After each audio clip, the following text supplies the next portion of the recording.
The drawing-room had settled into a tense hush after Miss Marple's quiet remark, the kind that seemed innocuous, yet carried the weight of subtle warning. Mrs. Price remained on her knees by the fireplace, as though reluctant to rise, her fingers still hovering over the gold band. The rector, usually composed, rubbed at his forehead and cleared his throat, producing a sound that suggested more irritation than alarm. "Well, it's certainly unusual," he said, glancing nervously at the ring. "Perhaps someone misplaced it. A visitor, maybe. Or perhaps someone was careless," Mr. Groom interjected, stepping forward as though assuming command of the situation. He peered at the ring through half-moon spectacles perched precariously on his nose. "Though, if I may say, a ring of that apparent value is not something one simply forgets in a fireplace. Quite the oddity, indeed." Mrs. Clement, the rector's wife, wrung her hands, her eyes darting between the others. "It must have been someone in the house," she murmured. "Surely not a stranger, with all the windows and doors locked last night." Miss Marple, knitting needles paused, looked calmly at each of them. "People are capable of the most curious things when they think no one is watching," she observed softly. "Even small acts can leave traces, however invisible they may seem." The guests exchanged glances, though few seemed to grasp the depth of her meaning. Meanwhile, the ring itself lay in the ashes, unassuming yet oddly commanding attention. It was plain, gold, with a smooth surface that reflected the morning sunlight in tiny, mocking sparkles. No one could read its engraving, if indeed there had been one. Miss Marple's eyes lingered on it longer than politeness might have allowed. Something about its placement, its casual yet deliberate concealment, pricked at her instinctive understanding of human nature. Mrs. Price finally rose, dusting her hands against her apron, though her fingers trembled slightly. "I suppose we ought to put it somewhere safe," she said, glancing uneasily at the small gathering. She had been with the rector for more than 15 years and was usually unflappable, but today her composure faltered. The rector stepped forward, taking the ring from Mrs. Price and placing it carefully on the mantelpiece. "We must not jump to conclusions," he said, almost to reassure himself. "It could be merely a coincidence, a trivial matter easily explained." "Trivial matters often hide more than we think," Miss Marple remarked, her voice gentle but carrying a weight of certainty that made those around her pause. She returned to her chair beneath the oak, her knitting once again moving in calm, measured rhythm. Her eyes, however, did not miss the subtle glances, the fleeting expressions, the tiny shifts in posture that spoke volumes. She had long learned that people often revealed more in the way they stood or fidgeted than in what they actually said. The initial curiosity of the visitors soon gave way to speculation, the murmur of theories rising softly in the room. One or two whispered suggestions floated to the surface. Perhaps the ring had belonged to a visitor from the neighboring village. Perhaps it was a token of some old affair long forgotten. Perhaps, though they dared not voice it too loudly, it had been deliberately left as a message. Each hypothesis carried with it a twinge of scandal, and in a village such as St. Mary Mead, scandal was an irresistible force. Miss Marple listened in silence, weaving these fragments of conjecture into a tapestry that only she could fully appreciate. She noticed how Mrs. Clement's hand trembled when the ring was mentioned, how Mr. Groom's brows lifted in an almost imperceptible sign of excitement at the idea of a mystery, and how Mrs. Price's eyes, usually steady, darted toward the hearth as if expecting the ashes themselves to reveal something more. It was the quiet that struck Miss Marple most sharply, the kind of subdued tension that often precedes revelations. She noted how each person's reaction differed, how gestures were carefully measured, yet instinct betrayed itself in subtle, fleeting ways. A shift of weight, a tightening of the lips, a brief, anxious glance toward a window. All these were breadcrumbs for the perceptive mind. And Miss Marple's mind was nothing if not perceptive. By mid-morning, the small group had dispersed, some returning to their homes, others lingering in uneasy conversation over cups of tea. Yet even as the garden resumed its innocent bustle of bees and sunlight, the ring remained on the mantelpiece, a silent sentinel of secrets yet to be uncovered. Miss Marple herself did not move to examine it further. That was not the way she worked. She preferred to let time and circumstance reveal the importance of a detail, to watch quietly as human nature unfolded around it. As the last of the visitors departed, Miss Marple allowed herself a small, contemplative sigh. She did not speak aloud the thought that had already formed in her mind. A ring found in ashes was rarely a mere accident. It implied intent, a story, a deliberate act, and perhaps, she feared, the stirring of motives far more complex than anyone in the village yet imagined. In St. Mary Mead, peace had always been a fragile, cultivated thing.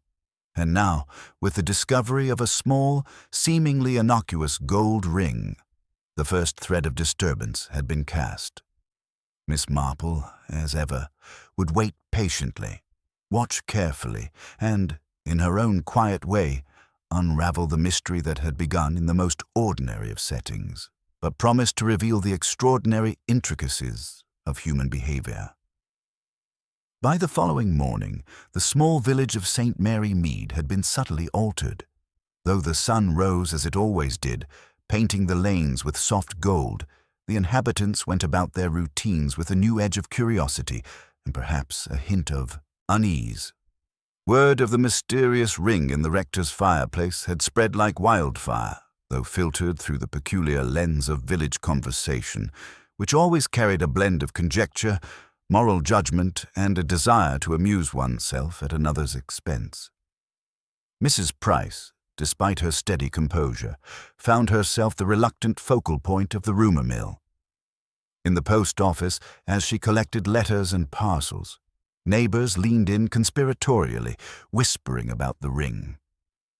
A visitor left it, one suggested, or perhaps it was Mrs. Clement herself hiding something.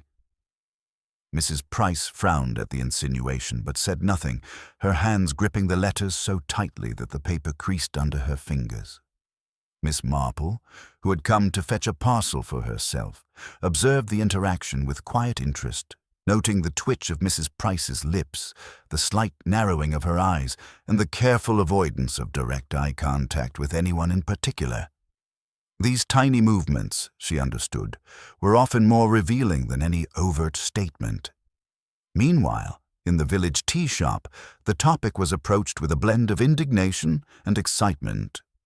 "I simply cannot imagine anyone in St. Mary Mead doing such a thing," said Mrs. Pettigrew, a thin, sharp-tongued lady with a habit of crossing her arms when scandal touched her ears. "And yet, here we are, gossiping as though we knew the person ourselves." She shook her head dramatically, eliciting murmurs of agreement from the other women clustered around the table. A ring left in ashes, mind you. One would think a jewel like that ought to be insured. "Or perhaps it isn't the value at all," said Mrs. Barnaby, an elderly widow who prided herself on psychological insight. "Sometimes people leave things in peculiar places to communicate a message. Something about the way it was found, the ashes, the hearth. It feels deliberate, does it not?"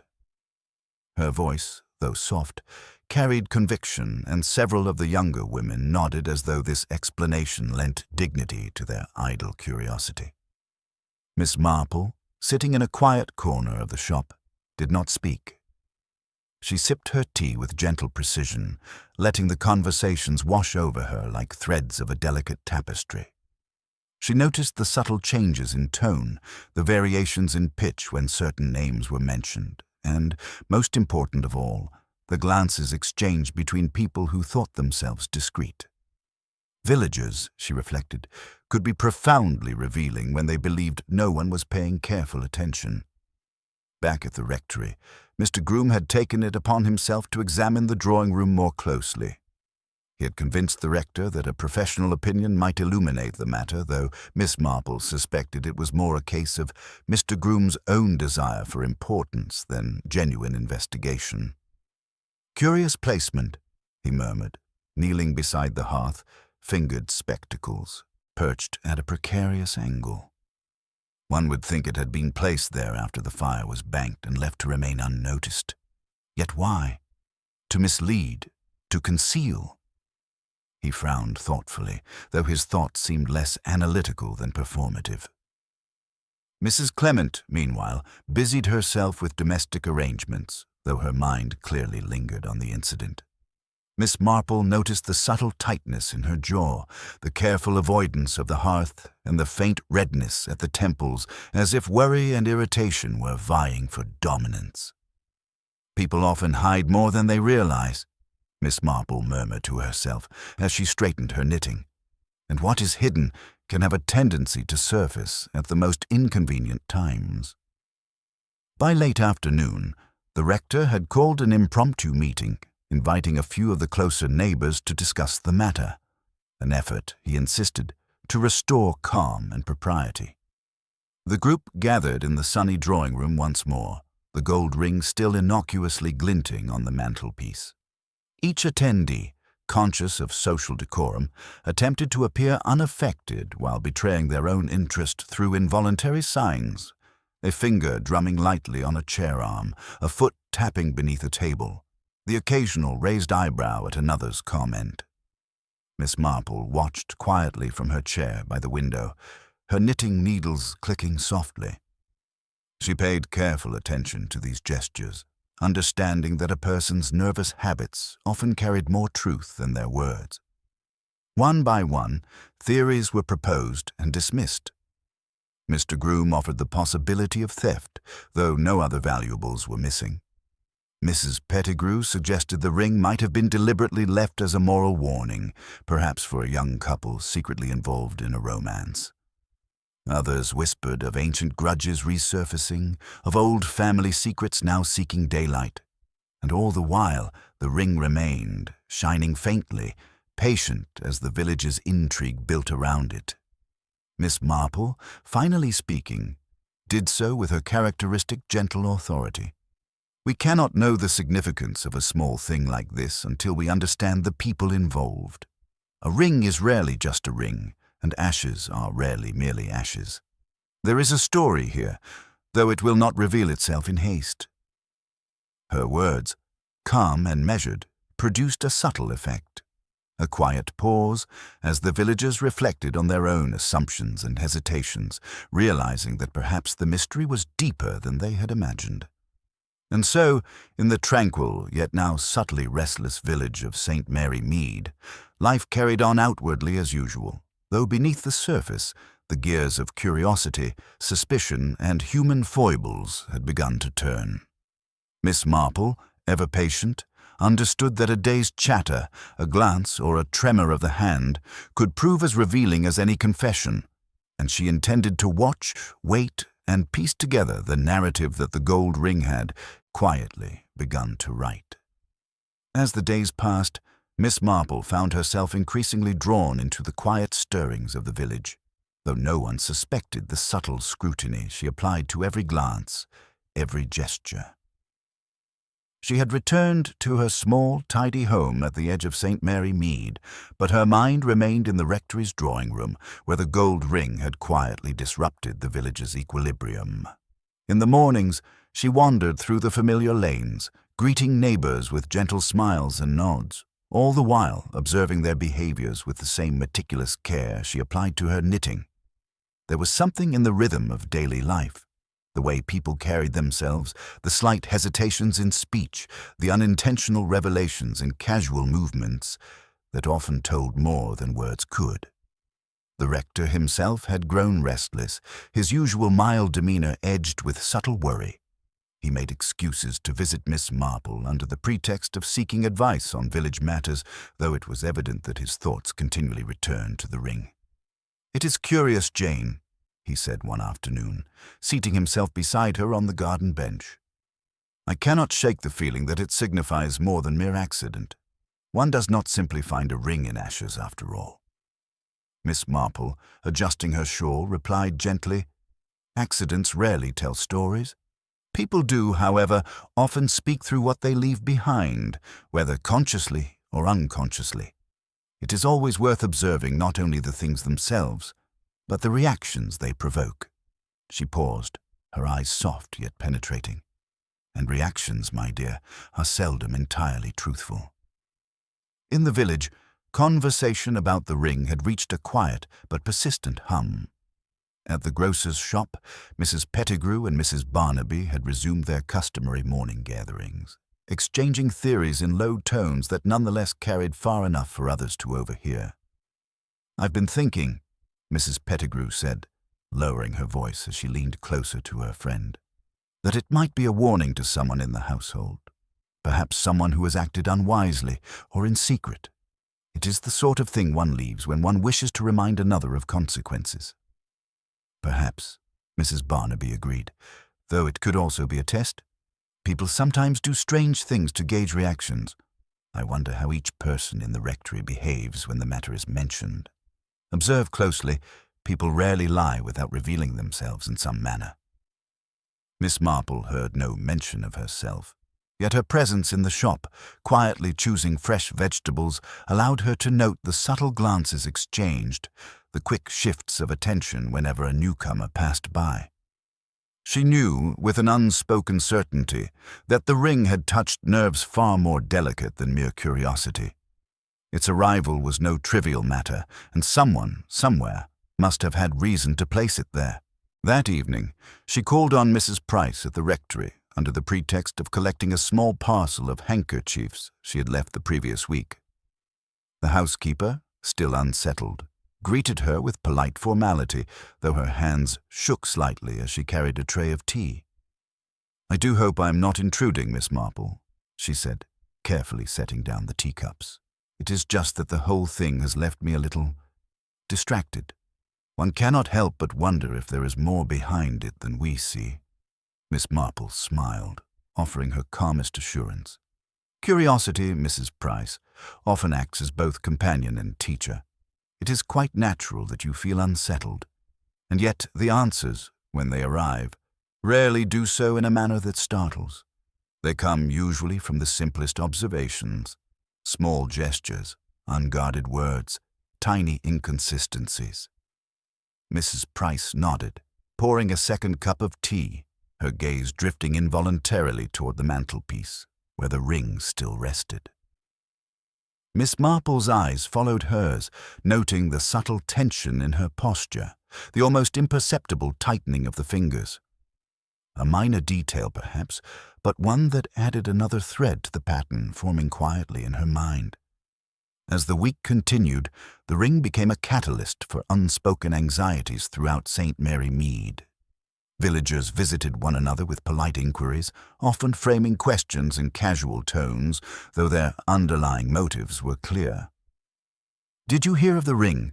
someone would ask innocently, only to watch for the briefest flicker of recognition, the momentary flush of color, the tiny pause that betrayed knowledge or guilt. Miss Marple, observing from her position as the village's quietly perceptive friend, took careful note of each reaction, storing them like seeds in fertile soil, to be examined later when patterns could be discerned.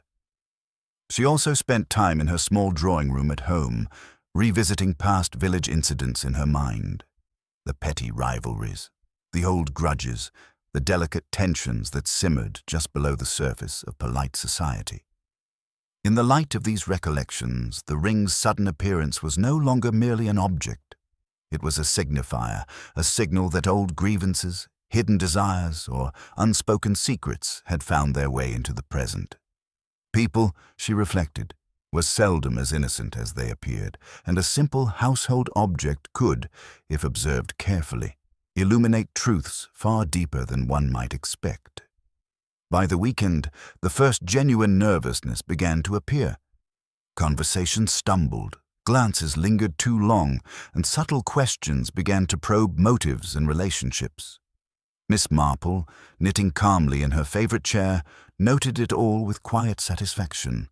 She did not yet have answers, but she had the beginnings of a map, one composed not of tangible evidence but of human behavior, of reactions, hesitations, and unspoken tension. The village had revealed its first truths, And in her quiet way, Miss Marple knew that the ring had done exactly what it was intended to do: unsettle, provoke, and, ultimately, expose. By midweek, Miss Marple had settled into her usual pattern of quiet observation, moving through St. Mary Mead with a careful balance of civility and attentiveness that allowed her to be both present and unnoticed. She attended her weekly knitting circle at the vicarage, visited the post office, and walked the familiar lanes, all the while absorbing the nuances of her neighbors' behavior. The gold ring on the rectory mantelpiece had cast a subtle shadow over village life. Its presence was never spoken of directly, yet it influenced actions and conversations in ways both overt and delicate. It was at the vicarage knitting circle, in particular, that Miss Marple began to perceive the first hints of tension strong enough to suggest underlying motives. Mrs. Pettigrew, normally brisk and forthright, spoke less than usual, her fingers twisting the yarn with unusual tightness. Miss Marple noted the slight tremor in her hands and the way her eyes lingered a moment too long on the rector's wife, as if anticipating a revealing glance or gesture. Across the table, Mrs. Barnaby, the elder with a penchant for psychological insight, maintained a calm exterior, but betrayed her interest through a subtle stiffening whenever the ring or any hint of its discovery was mentioned in passing. "I find it remarkable," Mrs. Barnaby said, deliberately directing her words at no one in particular, "how a single object can stir such quiet curiosity. One could almost imagine it has a story all its own, waiting for the right moment to be told." Miss Marple's knitting paused as her gaze moved subtly over the others. She noticed how the mention of the word story seemed to produce micro-expressions, faint flickers of recognition or hesitation, that most of the women themselves appeared unaware of. These, she knew, were the footprints of consciousness betraying thought. Later that afternoon, she walked toward the rectory under the pretense of returning a borrowed book. The air was warm with the promise of early summer, and the soft rustle of leaves in the hedgerows provided a gentle soundtrack to her contemplative pace. As she entered the drawing room, she observed the ring once again, catching the light in the late afternoon sun. She did not move it. She never moved anything that might disturb the natural unfolding of events. Instead, she allowed her eyes to linger on it, examining its placement, the surrounding ash, and the faint dust marks that suggested someone had approached the hearth more than once in recent days. Mrs. Price, busying herself with tea service, glanced at Miss Marple with a mixture of relief and hesitation. "It is quite unlike anything we have had to deal with before, Miss Marple," she said softly. "One cannot help but feel there is some meaning behind it, though I cannot imagine what. Meaning often lies in the simplest of gestures," Miss Marple replied gently, as if speaking to herself. "Objects rarely act alone. It is the people who handle them that provide significance." She poured herself a cup of tea, observing Mrs. Price's slight stiffening when her fingers brushed the teapot. A minute detail, yet it added another layer to the quiet web she was constructing in her mind. Over the next few days, Miss Marple began to notice patterns in the villagers' behavior that had previously escaped casual observation. The rector seemed unusually attentive when certain topics arose, yet distant when others were discussed. Mrs. Clement had resumed her domestic routines, but with a faint air of distraction, her movements occasionally betraying thoughts elsewhere. Mr. Groom, true to form, made repeated trips to the rectory under pretext of mundane concerns, though his eyes continually flicked toward the mantelpiece, betraying more curiosity than propriety might allow. Miss Marple realized that the ring had subtly transformed the dynamics of the rectory. Small, otherwise trivial actions. Someone lingering at a doorway, a hand tightening around a cup, a glance toward the fireplace, had become loaded with implication. Each behavior, each hesitation, each tiny signal became a potential clue in the story she was quietly piecing together. She understood, as she often had before, that human nature revealed itself most clearly in those brief, involuntary moments when people assumed no one was watching. In the evenings, she would sit in her garden, knitting by the soft glow of the lamp, reviewing her observations. She recalled past incidents, connections she had seen in other villages, and the way small, seemingly unrelated events could converge into a pattern of deceit or concealment. She noted how the ring's appearance, though physically insignificant, had catalyzed reactions that exposed previously hidden tensions. It was not the ring itself, she reflected, but the human response to it that held the key. By the end of the week, Miss Marple had formulated a list of possibilities, though she spoke of none of them aloud. She had noted the subtle anxiety in Mrs. Price, the fleeting looks between Mr. Groom and the rector, the faint self-consciousness of Mrs. Clement, and the curious mix of excitement and apprehension in Mrs. Pettigrew. Each person's behavior suggested layers of motive, desire, or fear, though the precise nature of each remained concealed beneath polite manners. And so, the quiet investigation continued. Miss Marple moved through the village with her usual unobtrusive vigilance, listening, observing, and storing the minute details that would later prove essential. St. Mary Mead, outwardly calm, now pulsed with small, invisible currents of suspicion, curiosity, and latent emotion. The ring, sitting innocuously on the mantelpiece, had already begun to reveal truths about those who lived nearby. Miss Marple, patient and ever observant, understood that with careful attention, the story embedded in those ashes would eventually unfold, exposing human nature in all its subtle complexity. By the following Monday, the village seemed outwardly unchanged, yet St. Mary Mead had subtly shifted beneath its calm surface. The gold ring, sitting quietly on the rectory mantelpiece, had become an invisible lodestone, drawing out behaviors that otherwise might have remained hidden. Miss Marple, with her quiet attentiveness, was already beginning to discern the first lines of intrigue, though she, of course, let nothing show. She spent the morning at the village post office, ostensibly to collect letters and parcels, yet in truth to observe. There, she witnessed the way Mrs. Pettigrew handled conversation, slipping questions into casual remarks and noting the responses. "I hear the rector's household is still puzzled by that little trinket," she overheard Mrs. Pettigrew say, lowering her voice as if to avoid casual eavesdroppers. "I should think one of them must know more than they admit, don't you?"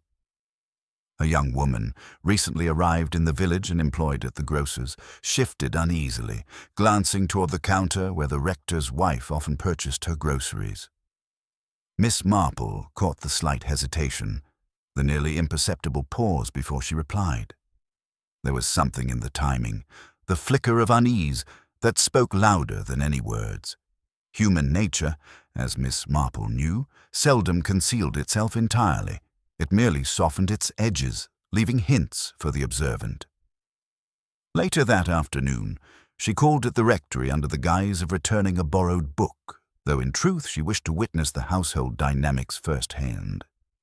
The rector was in the garden, pretending to prune roses, yet he seemed uncharacteristically tense, his eyes flicking toward the window where the ring gleamed in the late sunlight. Mrs. Clement moved about inside, her steps measured and deliberate, while Mrs. Price busied herself with tea service, her hands betraying a slight tremor whenever the ring's direction of light caught her eye. Miss Marple greeted them with calm politeness, seating herself by the window where she could observe without being intrusive. "I hear the ring continues to interest the village," she remarked lightly, her tone casual. "One might think such a small object would be easily forgotten, yet it seems otherwise." The rector adjusted his hat nervously. "It is extraordinary," he admitted, "how something so insignificant can cause such attention. One might almost think it important." "Yes," Miss Marple said softly, "and sometimes the importance lies not in the object itself, but in what people believe it represents. The true meaning often emerges in the ways we handle it or avoid handling it." She sipped her tea, eyes resting unobtrusively on the pair of them. As if to punctuate her observation, Mr. Groom arrived, unannounced, announcing a pretext of checking on some local paperwork. He lingered near the fireplace, pretending to adjust a portrait frame, yet his gaze constantly flickered toward the mantelpiece. "Curious, is it not?" he said, nodding toward the ring as though seeking confirmation. "One cannot help but wonder how such an item came to be where it is. Odd, isn't it?" Miss Marple noted his tone, a mixture of curiosity and self-importance, and observed his fingers drumming on the mantel, a tiny, unconscious sign of agitation. She filed it away, along with Mrs. Price's trembling hands and the rector's fleeting glances, recognizing each as a small piece of a larger puzzle. Over the next several days, she continued her quiet surveillance. She listened to conversations in the tea shop, the post office, and even the village school, noting the subtle ways the ring had infiltrated daily life. People who had never spoken to one another now exchanged hushed remarks. Others avoided certain topics entirely, leaving their gestures and expressions to betray what their lips would not. Miss Marple recognized the telltale signs of tension, restraint, and hidden agendas, the very markers she relied upon when unraveling human intrigue. It was during one such visit to the grocer's that she observed a small, yet telling, interaction. Mrs. Pettigrew was assisting a customer, speaking in her usual clipped tones when her eyes briefly flicked to the doorway, then toward the rectory across the street. The gesture was almost imperceptible, yet Miss Marple noted it, together with the faint tightening of her lips and the subtle lift of her chin. Here was someone keenly aware, perhaps overly so, of developments in the rector's household. Such attentiveness could indicate genuine concern, or a deeper interest entirely. That evening, as Miss Marple settled in her chair with her knitting and a pot of tea, she reflected on the day's observations. Each reaction, no matter how small, contributed to a growing web of interactions and possibilities. The ring, though inert, had functioned as a catalyst, stirring hidden feelings, anxieties, and motives. Those who had once appeared serene were revealing fissures in their composure, while the seemingly innocuous actions of others now carried layers of implication. Miss Marple's mind was already constructing hypotheses, not based on rumor or conjecture, but on the quiet truths that human behavior often revealed. She understood that patience, observation, and careful consideration would soon illuminate which threads were essential and which were distractions. The outward calm of St. Mary Mead was a fragile veneer. Beneath it, subtle currents of intrigue had begun to move decisively. And so, as the village went quietly about its routines, Miss Marple's subtle investigations continued. Every glance, every hesitation, every fleeting movement became part of a larger pattern she was steadily deciphering. The ring, small and seemingly insignificant, had drawn forth more than curiosity. It had exposed the hidden complexities of human nature, and in the days to come, Miss Marple would begin to untangle the connections that lay beneath the polite exterior of St. Mary Mead, setting the stage for revelations that no one yet suspected. The following morning brought a faint chill, unusual for the early days of June, and the village of St. Mary Mead seemed unusually still. Miss Marple, as was her custom, took her walk along the familiar hedgerows, pausing occasionally to exchange pleasantries with neighbors while observing subtle details in their expressions and posture. She had learned long ago that the smallest gesture, the briefest hesitation, could speak more than a direct statement ever could. And over the past week, the discovery of the gold ring in the rector's fireplace had produced a wealth of these tiny, telling signs. That day, her walk took her past the rectory gates at an hour when the household might expect only casual passers-by. She noticed the faint flicker of movement at a window and the sudden adjustment of curtains as she approached. Miss Marple's lips curved slightly. There was nothing unusual in such precautions, yet it was the precise timing that caught her attention. Someone was conscious of her observation, or perhaps of something entirely separate. Something connected to the ring. Inside the rectory, Mrs. Price moved about with careful efficiency, arranging tea service and attending to small household duties. Miss Marple, entering under the pretense of delivering a note from a neighbor, watched the housekeeper's gestures with quiet attention. When her eyes fell upon the mantelpiece, she paused, not to examine the ring itself, but to notice the subtle dust marks around it. It was as though someone had reached toward the ring several times without actually touching it, each approach hesitant yet deliberate. Miss Marple sipped her tea, listening to the soft creak of the floorboards and the distant chime of the village clock. "The ring seems to have stirred more than idle curiosity," she said gently, her voice carrying a calm authority that drew Mrs. Price's attention. "It often happens that such objects become the focus of nervousness, and in that nervousness, truths can slip through unnoticed." Mrs. Price, pale yet attentive, nodded. "I cannot imagine who it could concern, Miss Marple. Everyone here seems proper, yet I feel there is some tension I cannot name." She paused, lowering her gaze toward the floor. "Perhaps it is simply that people fear the unknown." Miss Marple inclined her head. "Sometimes, yes, though fear often has a more tangible source. Observe carefully, and you may find that what appears unknown is merely hidden. The smallest clue can reveal more than one might expect." Later, as she strolled toward the village green, Miss Marple's attention was drawn to an unusual detail along a seldom-used lane near the edge of the village. There, partly concealed under a scattering of leaves, lay a scrap of paper. Its edges were faintly singed, and the ink had begun to fade, but the faint impression of handwriting remained. She picked it up with careful fingers, examining it closely. The words were fragmentary, almost illegible, but it was enough to suggest a hurried message, something intentionally concealed yet unintentionally left behind. The discovery of the paper set Miss Marple's mind in motion. She considered the chain of events surrounding the ring, recalling the subtle reactions she had observed in the rectory, the anxious glances exchanged among neighbors, and the slight tremors in behavior that had seemed insignificant at first. The paper, minor though it appeared, was a tangible sign that someone had acted in haste or distraction, leaving behind a trace of intention. In the afternoon, she visited the post office, seeking to observe interactions among villagers without appearing intrusive. Here she noted how Mrs. Pettigrew's attention constantly wandered toward the rectory, how her fingers twitched slightly as she handled parcels, and how she spoke with a careful precision that seemed almost rehearsed. Miss Marple, knitting absent-mindedly at a nearby bench, allowed these observations to settle quietly in her mind.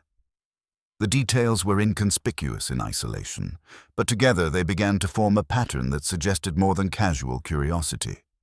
By evening, she had returned home and spread the small, charred piece of paper before her, studying it in the lamplight. The faint impressions suggested hurried writing, the kind made under pressure or concern. Miss Marple considered the timing of the ring's appearance, the reactions she had witnessed, and now this fragment of evidence. It was minor, almost trivial, yet in her experience, the most insignificant clue could be the linchpin upon which an entire mystery rested. She reflected on the villagers' behavior over the past week.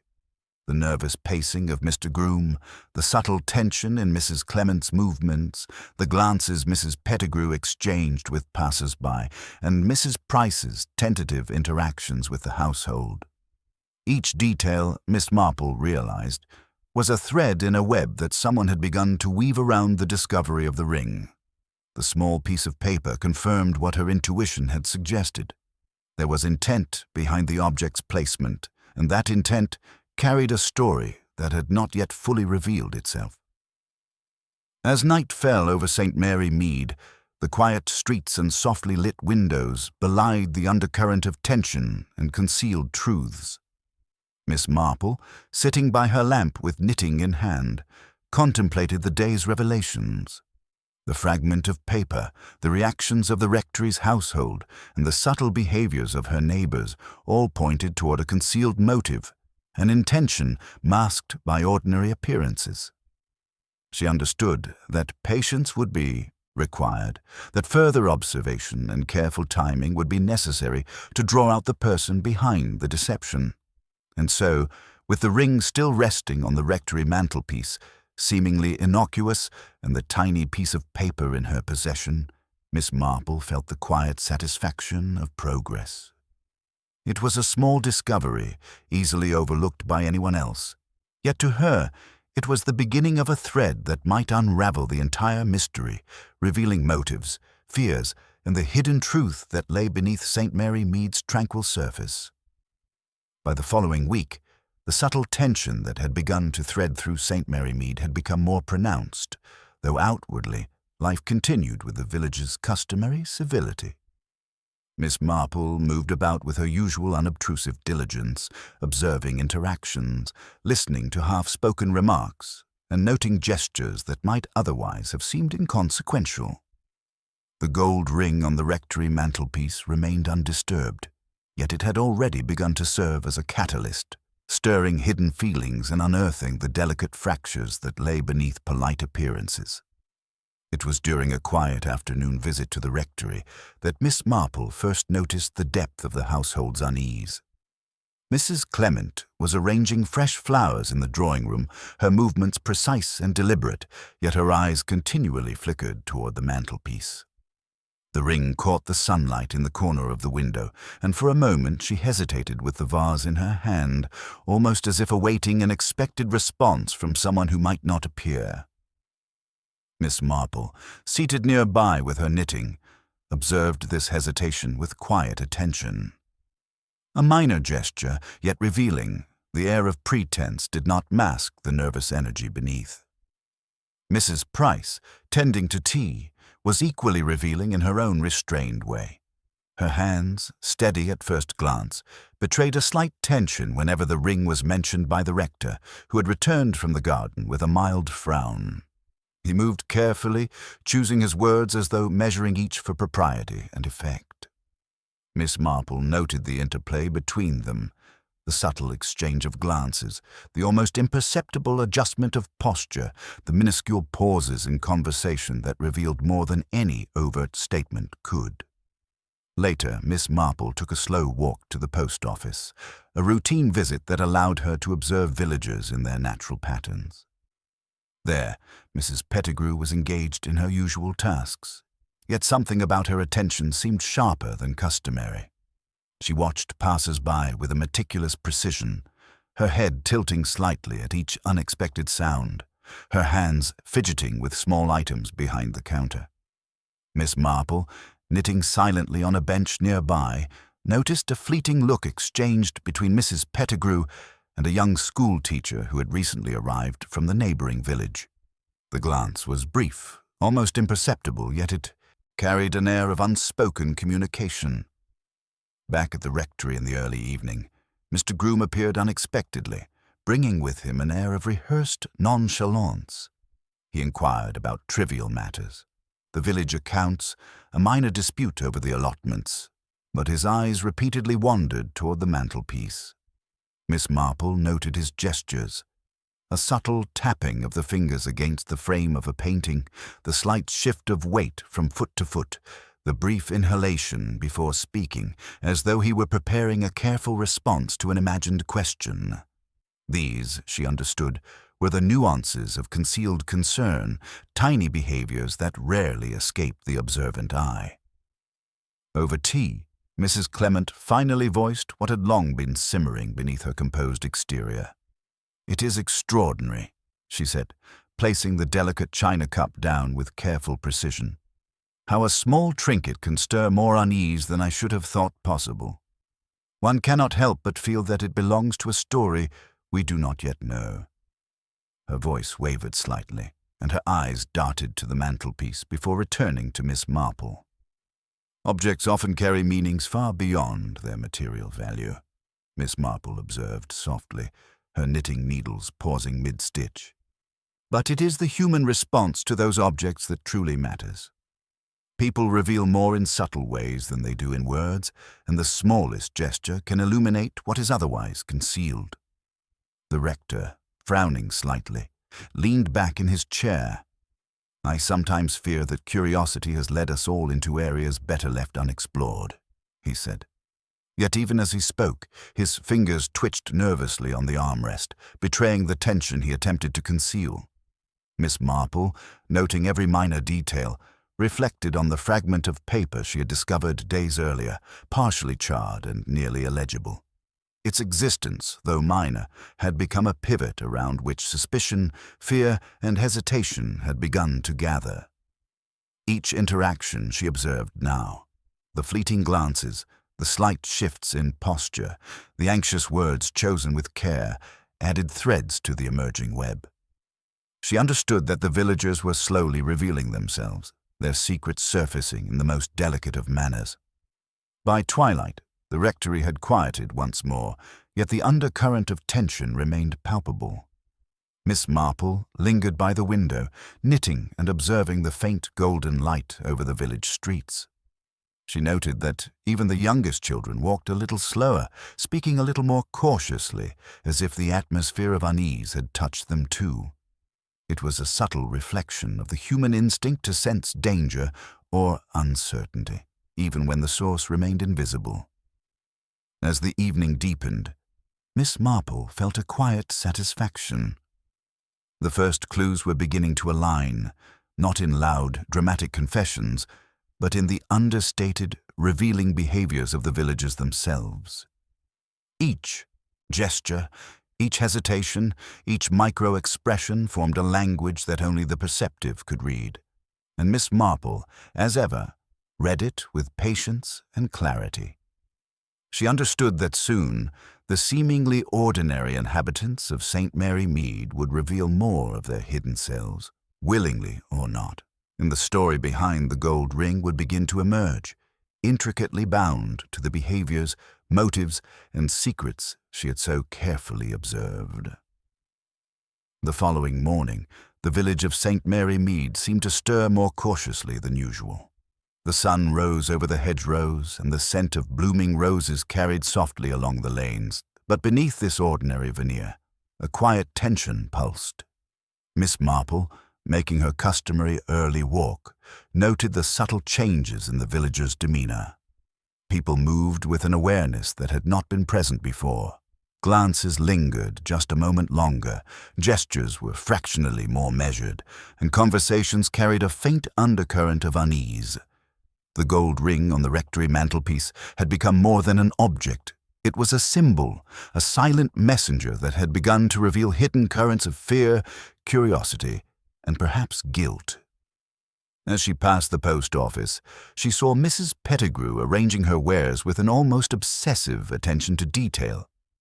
Each tin of tea and packet of biscuits was aligned with precision, and yet Miss Marple noticed the way her eyes flicked toward the rectory every few moments, as if measuring the household's reactions to events outside.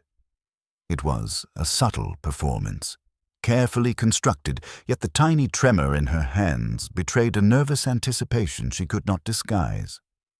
Miss Marple nodded to herself. This small clue, so easily overlooked, suggested more than casual concern. Later, she visited the rectory under the pretense of returning a book from the library, though her real purpose was to observe the household quietly. Mrs. Clement greeted her with a carefully polite smile, but her eyes betrayed a flicker of apprehension. The gold ring lay innocuously on the mantelpiece, gleaming faintly in the morning light, and Mrs. Clement's gaze returned to it repeatedly, each glance measured, almost reluctant. Miss Marple noted the imperceptible pauses in her movements, the brief hesitation before placing a teacup, the slight adjustment of her dress, the momentary deepening of her breath. Human behavior, she reflected, was rarely as controlled as people believed. Mrs. Price, attending the tea service, moved with her usual diligence, but Miss Marple noticed the subtle rigidity in her posture, the careful positioning of her hands whenever she approached the mantelpiece. It was as though even the routine act of serving tea required vigilance against revealing too much. Miss Marple, ever patient, observed without comment, understanding that each gesture, Each micro-expression was a thread in a complex tapestry she was slowly unraveling. The rector, meanwhile, busied himself with household accounts, yet his eyes continually strayed toward the mantelpiece. He occasionally muttered under his breath, words too faint to catch, and Miss Marple noted how his fingers tapped rhythmically against the ledger, betraying a nervousness that contrasted sharply with his usual calm demeanor. The household, outwardly composed, was revealing itself in quiet, almost imperceptible ways, and the patterns of behavior were beginning to suggest directions she had anticipated. It was during the late afternoon, as she walked along the lane toward the village green, that Miss Marple noticed something that made her pause. A small parcel had been left partially concealed under the hedge, its wrapping paper slightly torn, the edges smudged with dirt. She picked it up carefully, recognizing the handwriting as that of one of the villagers whose behavior had seemed overly cautious of late. Inside, she found a note, hastily written, its edges singed as though it had once been near fire. The message was brief and fragmented, yet it suggested urgency, secrecy, and, most importantly, an attempt to conceal intent. Miss Marple's mind began piecing the information together. She considered the villagers she had observed over the past week. Mrs. Pettigrew, whose nervous attention hinted at hidden knowledge. Mr. Groom, whose repeated visits to the rectory seemed far too interested in mundane matters. Mrs. Clement, whose composure barely masked subtle apprehension, and Mrs. Price, who handled each interaction with a tense precision that suggested she feared revealing something inadvertently. Each had displayed minor telling behaviors, and now this note added a tangible link to the unseen story. That evening, she returned home and reviewed her observations systematically. Each minor gesture, each hesitation, each careful avoidance was a clue in itself, revealing more about human nature than any overt confession could. Miss Marple understood that the ring, though a simple object, had acted as a catalyst, provoking reactions that exposed motivations, secrets, and anxieties. The note, deliberately or inadvertently left behind, had provided a second thread, a tangible clue that, when combined with her prior observations, began to narrow the possibilities and clarify the connections among the villagers. She considered the interplay of fear, desire, and secrecy she had witnessed. Mr. Groom's subtle agitation, Mrs. Clement's cautious glances, Mrs. Pettigrew's nervous meticulousness, and Mrs. Price's tense vigilance. Each individual displayed behavior suggestive of a motive, or at least of a knowledge they wished to conceal. And yet, it was the combination of these signs, the patterns rather than isolated incidents, that formed the map leading toward understanding. As darkness fell over St. Mary Mead, the village appeared serene, bathed in the soft glow of street lamps and the lingering warmth of the day's sun. Yet beneath the calm, subtle currents of human nature moved with quiet insistence, guided by desire, fear, and curiosity. Miss Marple, sitting by her lamp with knitting in hand, contemplated the unfolding story.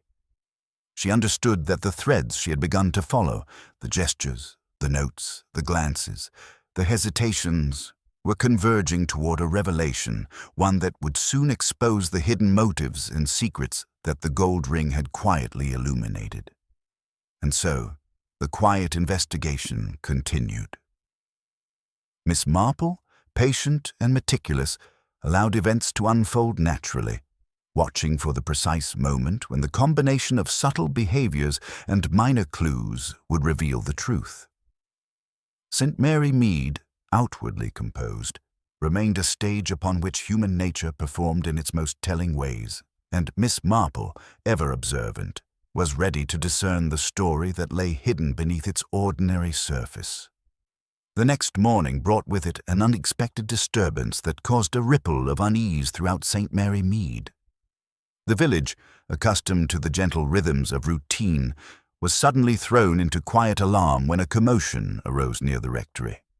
A gardener, tending to the flower beds, had discovered that one of the hedgerows bordering the rectory grounds had been disturbed, as if someone had passed through hastily. Twigs were broken, the soil slightly trampled, and the trace of hurried footprints led toward the side of the house rarely used. By themselves, these details might have seemed trivial, yet Miss Marple, observing discreetly from a nearby lane, understood that minor disturbances often carried greater significance than obvious evidence ever could. She approached the rectory, nodding politely to the rector, whose face was etched with concern. "Good morning, Jane," he said, his voice carrying a hint of tension. "It appears that someone has been in the gardens overnight.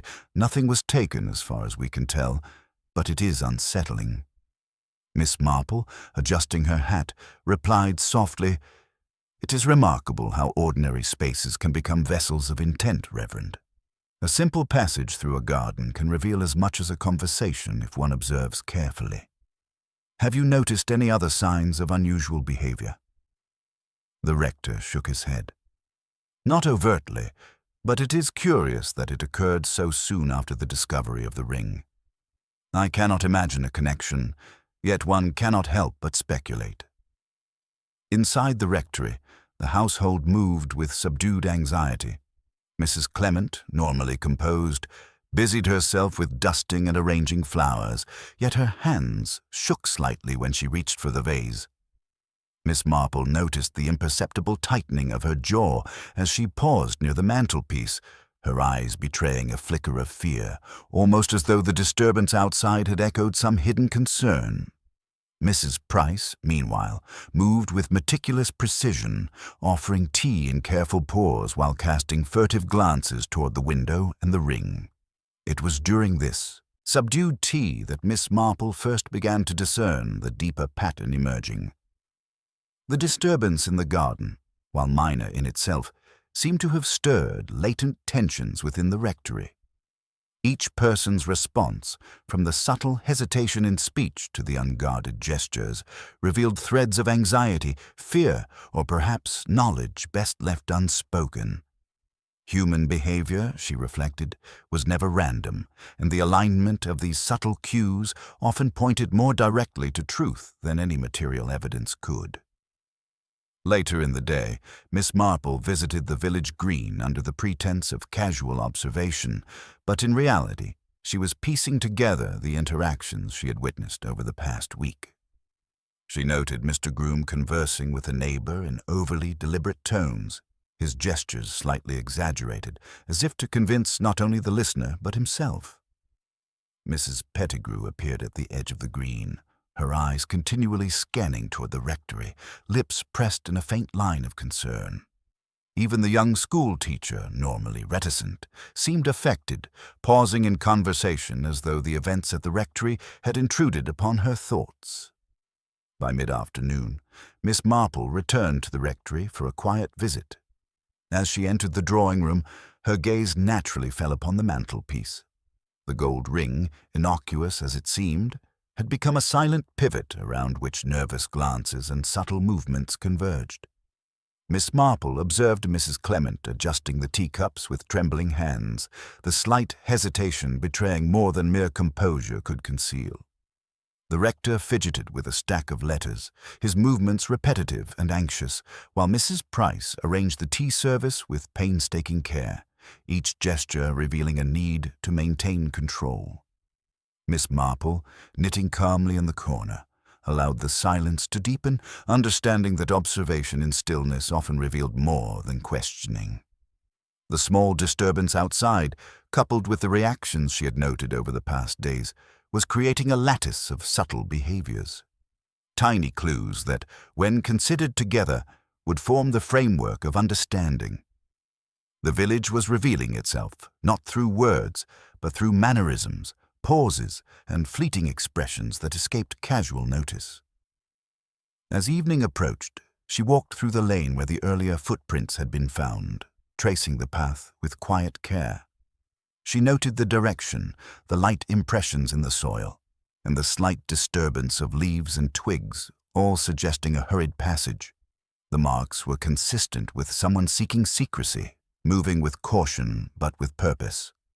Miss Marple's mind catalogued the observations, linking them to the minor clues she had gathered. The fragment of charred paper, the unusual tension in the rectory, and the nervous behaviors of villagers she had already considered in her quiet calculations. By nightfall, the village appeared serene, bathed in the soft glow of lamplight and the muted quiet of early summer. Yet beneath this calm, subtle currents of fear, anxiety, and hidden intent had begun to converge. Miss Marple, seated by her lamp, knitting and reflecting, understood that the disturbance, though minor, had acted as a catalyst. It had begun to draw out truths, laying bare the invisible connections between actions and intentions. Human nature, in its intricate complexity, was being revealed in increments, and Miss Marple, patient and meticulous, could sense that the final picture was slowly emerging, waiting for the precise moment when every subtle thread would lead to revelation. The following afternoon, the village of St. Mary Mead seemed to hum with an unusual stillness. The air was warm, the sunlight streaming through the leaves of the ancient elms, yet beneath this calm, Miss Marple could sense that the final threads of the unfolding story were ready to converge. She had spent the past week observing, listening, and cataloguing the subtle behaviors of the villagers. Each glance, hesitation, and minor gesture had been stored carefully in her mind, and now, quietly, she prepared to bring the pattern to its full clarity. The rector, his composure appearing slightly more settled than in recent days, welcomed Miss Marple into the drawing-room. Mrs. Clement hovered near the fireplace, placing a new vase of roses with meticulous care, while Mrs. Price stood close by, attending tea with practiced efficiency. Mr. Groom had arrived under the pretense of discussing village accounts, though his fingers drummed nervously against the arm of his chair. Mrs. Pettigrew had been invited under some casual pretense, though her eyes betrayed alertness and a quiet tension. Miss Marple, knitting in her usual corner, allowed the scene to settle before speaking. "I've spent some time considering all that has occurred," she began, her tone soft but carrying an unmistakable authority. The gold ring in the fireplace, the disturbance in the garden, and even the fragment of paper that came to my attention, these are not trivial. They form a chain, and it is within this chain that the truth resides. She paused, watching the reactions she'd come to know so well. Mr. Groom's fingers had ceased their tapping, yet his eyes flicked repeatedly toward the mantelpiece. Mrs. Clement's hands had tightened slightly around the vase, and Mrs. Pettigrew's lips pressed into a thin line. Even Mrs. Price, though outwardly composed, carried the faintest tension in her posture. "The ring," Miss Marple continued, "was not lost, nor merely forgotten. It was hidden, perhaps with the intent to retrieve it later, or to conceal it from those who would ask too many questions. The disturbances, the minor clues left behind, these were all attempts to direct attention, to mislead, or perhaps to test the responses of others." Her knitting needles clicked softly as she allowed the silence to stretch, giving the villagers the opportunity to reveal themselves, unconsciously, through the smallest gestures. And in those gestures, Miss Marple saw the culmination of her careful observations. "Mr. Groom," she said gently, yet with unmistakable precision, "you have made frequent visits to the rectory over trivial matters. You have asked questions indirectly, observed carefully, and been unusually concerned with the placement of the ring. There is no question in my mind that your interest was not merely casual." She tilted her head slightly, observing the imperceptible flinch that passed across his features. He opened his mouth, closed it, then cleared his throat.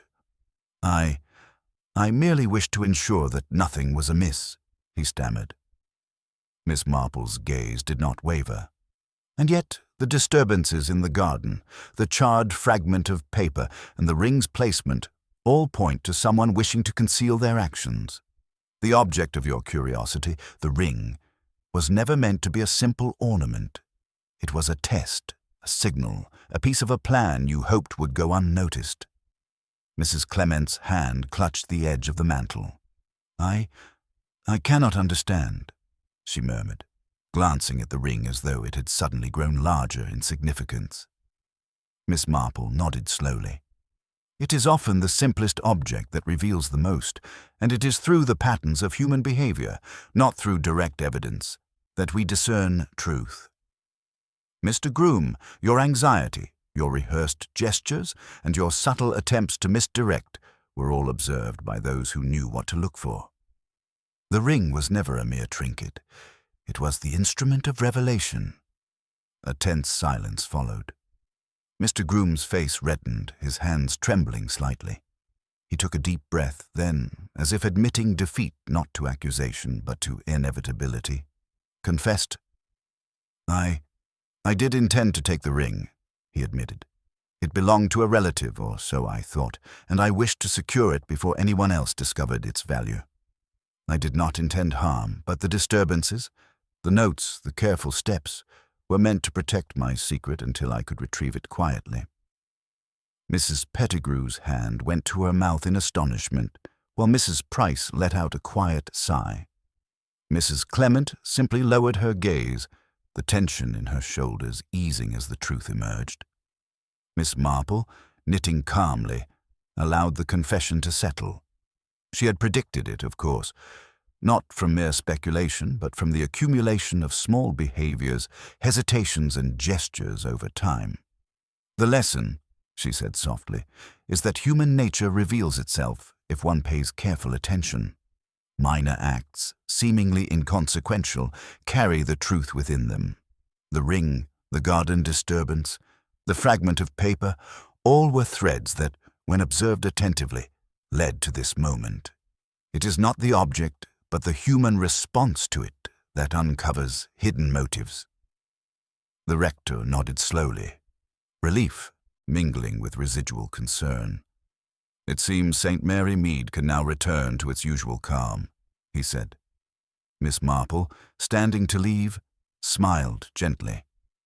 "Calm, yes, but with a quieter awareness. People will remember, even subtly, that their actions are rarely as private as they imagine. And sometimes the smallest objects, like a simple gold ring, can reveal the deepest truths about those we think we know best." As she walked down the lane toward her own home, the village bathed in the fading glow of late afternoon, Miss Marple reflected, as always, on the quiet constancy of human nature. Secrets, concealments, and the desire to protect one's own interests were never truly hidden. They merely waited for the right moment, the right observer, to reveal them. And in St. Mary Mead, that moment had quietly arrived, guided by patience, observation, and the subtle, enduring genius of an ordinary yet extraordinary woman.